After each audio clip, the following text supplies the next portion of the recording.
करता हूँ खैरियत से होंगे। मैं आपका दोस्त आपका वही मोहम्मद সিরাজ हूँ। পাকিস্তানের জনপ্রিয় শিশু ব্লগার সিরাজ ও মুস্কান ভক্তদের জন্য সুখবর। ব্লগিং ছেড়ে দেওয়ার ঘোষণার মাত্র 16 দিনের ব্যবধানে আবারও সোশ্যাল মিডিয়ায় ফিরে এলেন তারা।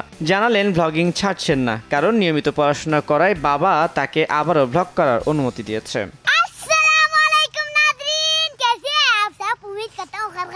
होंगे 15-20 दिन बाद में वीडियो बनाने के लिए वापस आ गया। খুব অল্প সময়ে সোশ্যাল মিডিয়ায় কন্টেন্ট ক্রিয়েটর হিসেবে অসংখ্য মানুষের মন জয় করে নেন পাকিস্তানের মোহাম্মদ সিরাজ। বয়স 7 কি 8, বাবার ইচ্ছায় সোশ্যাল মিডিয়া ছাড়ার সিদ্ধান্ত নিয়েছিলেন তিনি। আবারও বাবার অনুমতিতেই ফিরে এলেন। मेरे अब्बू ने पढ़ाई करो बोला था, फिर मैंने पढ़ाई किया।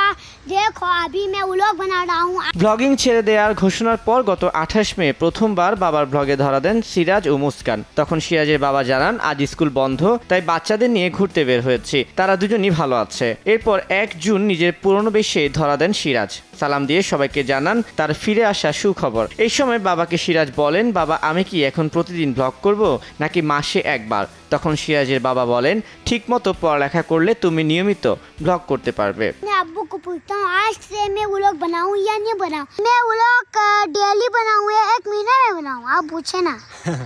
बस बेटा ये ना आपकी पढ़ाई डिस्टर्ब नहीं होनी चाहिए। সিরাজের ইউটিউব চ্যানেলের নাম সিরাজি ভিলেজ ব্লগ। ভিডিও কন্টেন্ট শুরু করার মাত্র 4 মাসে চ্যানেলটির সাবস্ক্রাইবার ছাড়ায় 16 লাখ। সহজ সরল ভাষায় গ্রামে গ্রামে ঘুরে নিজের জীবনযাপন তুলে ধরাই ছিল তার কন্টেন্টের মূল বিষয়। সঙ্গে থাকতো বোন মুস্কানকে নিয়ে খুনসুটি। আর এই কারণে পুরো ভারতীয় উপমহাদেশে জনপ্রিয় হয়ে ওঠেন সিরাজ ও মুস্কান। তানভীর হাসান, সময় সংবাদ, ঢাকা। आपको दिखाता हूँ जी, सप्पू सप्पू सप्पू सप्पू